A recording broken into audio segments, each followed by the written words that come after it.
Hi, this is Laura Whitmore with the She Rocks podcast, and I'm here on the line with Sarah Evans calling in. Hi there, Sarah.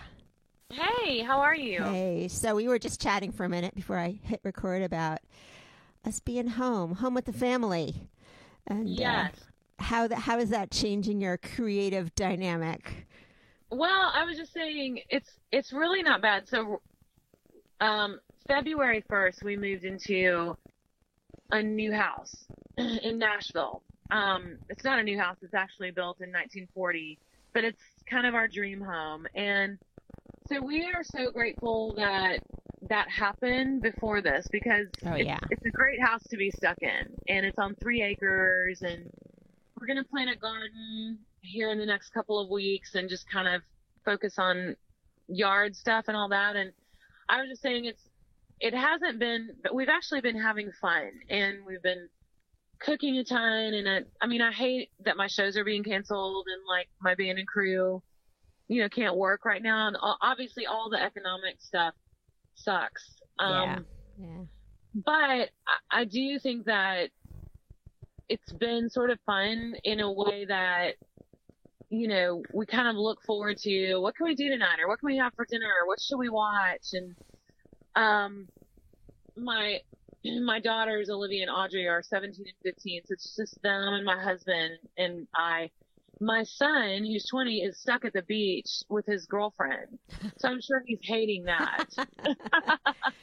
Yeah, I'm stuck at the beach too. It is cold here, but it's still the beach. It's still the beach. Could it be? They're in Florida, and it's beautiful. Oh, nice. Yeah, I think, personally, I just hightailed it out of New York a few weeks ago when I saw this coming, and I was like, oh, no, this is not a good place to be. Right. So, yeah, but anyway, let's talk about your new album, Copy That. And I got a chance to check it out. And I'm psyched because it was like you said, hey, Laura, what songs can I sing for you that you love? And then you went and made an album for me. Oh, good. I've had so many people tell me that. And that makes me feel great because I'm from Missouri. I'm a farm girl. My parents discovered that my brothers and I had musical talent when I was really young. So when I was 4 years old, they started a band with me and my brothers and other musicians. And so I grew up in a covers band, and so every weekend pretty much of my childhood was spent in a bar singing to two-steppers. So I've always chosen cover tunes. I've always had to figure out what songs do people want to hear, what songs are classic, and currently popular. And so it's always been a part of my life is choosing cover tunes. And I knew that a covers record was in my future at some point. And I heard the album Dying Star by Ruston Kelly, who is married to Casey Musgraves. Mm-hmm. And absolutely, I don't know if you've heard that record, but oh my God, it's incredible. His name is Ruston Kelly. The album is Dying Star. And so I immediately wanted to find out who produced it. And it's a guy named Jared Kay. So I got a hold of him. We met, and I'm like, why don't we do the covers record together? Because that way we won't have to spend the time writing the music or finding the music. Mm-hmm. We can just choose songs, and then after the covers record, then we'll write an album together and do a normal album. So we just got this big group chat together. It was like my 3 kids, my husband, my producer, my manager, my siblings, and everybody just kept sending ideas for songs. I will say almost every song, though, that is on the album was me, coming from me, except my brother Matt, who's my bass player in my band. He chose Crazy Love. My son Avery chose Monday Morning. My daughter Olivia chose It's Too Late Baby by Carole King. So yeah, we just had an amazing time, and it was difficult because obviously there are thousands of songs that we could have chosen. And at some point we just had to say, okay, this is our list. No more. Yeah. This is it. So now I want to make a volume 2. because there's still so many more great songs to cover. Yeah, why not? What's stopping you? Exactly. I have my own record label. What's stopping you? Yeah, what's stopping you? You got it. Well, I mean, I really enjoyed it, and I think you're right. That's a great way to sort of test the waters with a new producer and get a feel for working together. Yes, and we're soulmates. I mean, now he's like a part of our family. We are just like identical people. He's so funny. We literally had the best time, and he is brilliant, and we worked so well together. You know, we just really busted our asses. On one hand, we named the album Copy That because we did copy the songs. We didn't want to like take the song and change it so drastically to where it was unrecognizable. So we worked really, really hard to copy all of the harmony vocals, all the parts. And so my daughters and I and Jared spent hours, I mean like tedious hours, putting all the background vocals on, but so worth it. Yeah, that's a long process. People don't think about that. It's a very long and hard process. It's exhausting. I mean, we would spend 12 hours some days, you know, making sure we had everything and we weren't forgetting any of the oohs or ahs or, you know, any parts because we wanted to really pay respect to the originals. Right. Wow. Well, it sounds like a really fun family project. Have you done other family projects like that before? We did. You know, my kids grew up on the road with me. They've lived in the studio. They've lived on the tour bus. They are completely ingrained in it. My son is a guitar player and songwriter, and his name is Avery Barker, and he's playing all the guitar parts on the album, except for on 2 songs when he was not in studio that day. So all the solos, all the stuff that you hear is basically Avery. Most of the harmony stuff is my daughter Olivia, with my daughter Audrey adding some as well. So yes, they're all very musical and they all want to pursue that for their careers. And I think they're all going to be very famous. They're, you know, because they have it. On one hand, they didn't have what I had growing up, which was the opportunity to play out in bars and, you know, on the weekends all the time.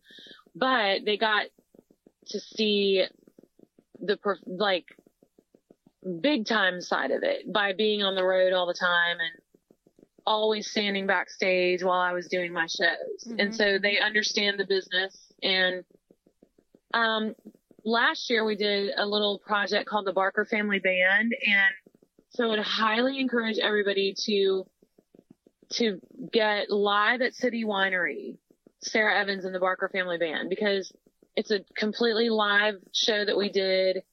It's my son, Avery, my daughter, Olivia, my brother, Matt, my sister, Leslie, and then another guitar player and our drummer. And it's just absolutely incredible. It's so much fun. And it's different cover tunes than you're hearing on Copy That. So, and you'll get to hear my daughter sing solo. So it's live at City Winery. Everything sounds good at the City Winery, too. It does. It does. Great sounding room. It's a great room. So it must be a little bit weird to release it now. I mean, I guess this is coming out in May, right? And then maybe not be able to tour or anything right away. Yeah, it's weird. I mean, you know, ideally it would be great to release the album in May and then start right up in June, you know, with the new show having many, many songs from the new album. And that's our plan. Yeah. And I'm an optimist. And so I believe that that's going to happen. I'm with you. I think, you know, by summer we'll be touring. I think so too. I think music with the world. Yeah, I agree. I mean, at least in the South, because it'll be hot enough and everybody will feel better. Right. Yeah, I'm just praying every day that it just, you know, stops and that we stop losing people and it stops spreading and, you know, that we can resume life. Yeah, I'm with you. So this also marks the 20th anniversary of your album, Born to Fly, which I have to tell you, I had on like a repeat on my player. Oh, thank you. So I'm a big fan of that album. I I can't believe it's been 20 years. I feel like the exact same person. I mean, I just, am still just enjoying music so much and, just so in love with my family and with my road family and touring. And, I haven't slowed down at all, one bit. Country radio doesn't play my current music anymore because they really don't play women. But that's another story. But I feel like I'm singing better than ever and just really enjoying my career almost as much as I ever have. I think you sound fantastic. I mean, Thank you. Born to Fly, I was also thinking, I listened to that again before I hopped on the phone with you, and I was just thinking those songs stand up after 20 years too. Thank you. It's all good. Yeah. Yeah, I feel like I'm a much better singer than I was even when I made Born to Fly, which is the goal, is just to get better and better all the time. But I'm loving it. I really am. Yeah, that's awesome. I was going to ask you about the whole thing with country radio not playing female artists. I guess that wasn't happening when Born to Fly came out. No, I came in at a time where females were sort of dominating, and not just females dominating, but great music was dominating. Yeah. Like I feel like Born to Fly is such a great record, musically, and there were lots of those. Martina McBride had Emotion, the Dixie Chicks stuff was out, Faith Hill had some great records. Like it was just really, really happening for women. And then all of a sudden you had Luke Bryan sing Country Girl Shake It For Me, and then Florida Georgia Line, and that was it. And it changed country music forever. And I'm not sure that it'll ever go back to really, really sophisticated music. And it used to be, when you talk about a song like He Stopped Loving Her Today by George Jones, I mean, that's just, you can't beat that. And that's where I wish the genre would get back to. Yeah, I'm with you. That's a different level of artistry than you hear on the radio now, for sure. Yeah. Yeah. Yeah, it's a little bit tough. It's a little strange too, because I feel, in pop music that's not happening. There's plenty of female artists that are I agree on the radio. I totally agree. I don't get it. And I mean, I've been very lucky. I've been I was in the top 5 most played female artists for the last 10 years or something like that just came out. And so I feel very blessed, to have what I've gotten, but it really has gotten to where we wouldn't even go to country radio right now with a single, cause it's just, they're not going to do it. But again, I'm an optimist. So I really believe it's possible that it could turn around. Yeah. Yeah. So I heard that you are working on a memoir. Mm-hmm. And how's that been, sort of going back? Has it been a cathartic process for you to do that project? It was more of a stressful process than anything. Yeah. And I think just because I tried doing it at first with co-writers, to where I thought, I'll tell them my stories and they can record me and then they can write it in professional book form, Yeah. Neither writer, both of them, let me just say, were great writers. It's not that, but I felt like neither of them could really get into my voice and speak as me, even though they had hours and hours and hours and hours of me talking. It just, I would get the pages back and it just is no, I would never say this. So this is not a phrase that I would use. Or this is not how I talk. And so that was frustrating. I ended up just kind of writing it myself. And, the second co-writer, there are still parts that she wrote that are in there that are just beautiful, like the way she describes my hometown and where I'm from, and painting pictures, and setting up so that you can envision it. But for the most part, I just kind of went back in and did it myself. So, I wish that I had done that to begin with, because it ended up being almost like a 4-year process of writing this book. A lot has changed since I started writing the book, and I still will probably have to put in a few things before it comes out in September, just as sort of like updates. But, I'm excited. It makes me really nervous because I come from a really big family, and like I talk about my parents' divorce. Oh yeah. Different things like that, where I don't want to offend anyone in my family. Like, you know, cause we're not all going to see our childhoods the same. Some of us were affected by the divorce a lot more than others, or some of us maybe sided with our dad more and some with our mom more. And, you know, it's just one of those kind of sensitive topics. I tried to be very, not too specific about those types of things, but you know, I tend to have night anxiety. So like I'll be sitting outside with my glass of wine, and all of a sudden I'll remember that I have a memoir coming out and have like a little mini panic attack, but it's going to be okay. I think I'm just going to tell my family not to read it. You know, they're going to read it. So just prepare them. Yeah, exactly. Why did you decide to do a memoir now? I mean, you're not done. You got a lot going on.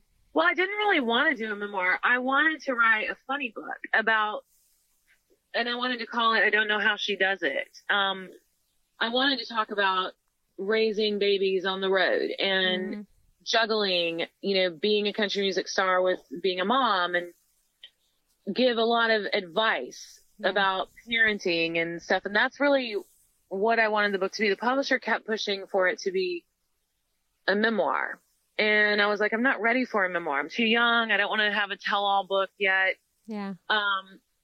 And, you know, they just sort of kept insisting. And it's like, you know, you sort of get like, I don't know, I'm a people pleaser. And so I didn't really push back that hard. I was just like, okay, fine. But it has to be a little bit of both, you know?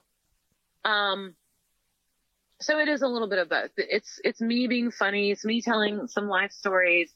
But it's also me giving advice, but like funny advice. Like, don't do this. Don't let your kids eat without a napkin. That's so bad, you know, and teach them these things. Like I have a big chapter in the book about side talking and how I'm so against side talking. So like if you're in a group of people and someone's telling a story, do not look at the person beside you and start talking while the person is so rude. And like, there's so many little things like that bug the shit out of me. And so, I write about that. And so things like that are funny. So it's a combination of memoir / me giving unsolicited advice. Well, I will say this. We've had a lot of conversations about being a mom in the music industry. And so I'm looking forward to reading some of your thoughts on that. And I do think it's a thing that, you know, maybe your publisher was like, oh, we need to appeal to the biggest mass of people, and that's too specific. But I think that's needed too. I think being a mom in an entertainment industry is hard, you know? I really thought so too. And just being a working mom, you know, because, but my version of working mom is different. You know, I'm not going to an office every day and putting my kids in daycare. My version of working mom was loading up the kids on the bus and taking them all over the world with me and still raising great kids in that. And even though they were privileged to have, you know, a lot of material things, I always felt like that didn't matter as long as I made them good people. Yeah. And I'm hugely focused on that, you know, being good people, being self-aware, and, you know, because you can be dirt poor and raise a brat. Right. So it's not really about having money. It's about how you're teaching them to put other people first and be empathetic and, you know, love God and love other people. And I worked so hard, especially with my first child, because I thought if I get him trained, then it'll be easier for my other children to follow. And, I also think that it's within the first 5 years. If you can, you know, really, really get your children to respect you and obey you and honor you, and not talk back to you and all of those things. And no side talking. And no side talking. That's just rude. I mean, I hate interrupting in the first. I get serious. Like, if I'm going to sit down with somebody to watch a TV show, you better not be on your freaking phone. Because if I look over and see you on your phone, I'm like, we are not doing this together. I'm watching the show and you're on your phone. And that's rude. I'm so all about good manners, great hygiene. My biggest pet peeve is laziness. I can't stand laziness. You know, it's like, if you want to have a great family and a great home, you have to do the work. And, you know, it takes effort. You've got to go to the store and you got to buy the food and you got to cook it and you got to sit down and eat it. You can't just let things go. Yeah. Everything is important. Yeah, agree. So one last question I wanted to ask you, because I was reading some of the material that was shared with me, and you have this amazing list of philanthropic work that you do, and I was wondering if you want to share a bit about which projects you're actively involved in right now and how people can find out more and help. Well, I really get embarrassed. I wish they wouldn't send that stuff, because I really, you know, I've been a celebrity spokesperson for the Red Cross for years. And if I'm ever asked to help with something or get the word out about something that I think is a great cause, I do it. Or like, if I'm asked to go to Children's Hospital and meet with sick kids or sing for them or whatever, but I'm not, you know, I mean, I don't know how to describe it. You know, I would never sit here and say, oh yes, I do this and this and this. I try to be as generous as I possibly can with my time and with my money. You know, but I'm still very, very focused on child rearing and, you know, getting my children grown and doing my career. So yes, I've done some things like for the Red Cross, but you know what I mean? It makes me feel embarrassed. I just like, I don't know. I don't think you need to feel embarrassed. I mean, we all do what we can, and you know, there's times we can do more and there's times we can do less, and exactly, you know, it's a balance. I would not say that I'm a superhero in any way, shape, or form. I mean, I like I said, I do what I'm asked to do. If I can, anything that I can do. But I'm absolutely nowhere on the level of some people as far as their philanthropical efforts. Well, you know, it's all good. That's all I can say. It's all good. Yeah. It's all good. And you know, you put out great positive music into the world, so that's good too. Well, thank you. And that is my gift. I really, like, every night before my show, I pray that, you know, that I bring joy to people. Because don't you love it when you go to a concert and you leave and you're just like so happy and you're like, oh my God, that was amazing. That was so fun. That's my prayer for, you know, what happens every night with me and my fans on stage is that they leave happier than they were when they got there. Yeah. That's awesome. And we need that now more than ever. So there you go. We do. I'm trying to talk my girls into going live on Instagram with me tonight. So pray that they do, because I think we should just sit and talk and be funny. Yeah. You know, anything. Talk, sing, make a joke. Exactly. It doesn't have to be that long. You know, we can just doesn't do need to something. Be scripted. Doesn't need, you know, anything. Right. Anything's good. That's cool. Exactly. I'm gonna hop online later and listen and check it out. Well, good. Well, thank you so much. Yeah, congratulations on Copy That and everything that you have going on. And we'll be sure to share when this goes live. Thank you so much. And have a great day. Thanks, you too. Take care. All right. Talk to you later. Bye-bye. Bye-bye.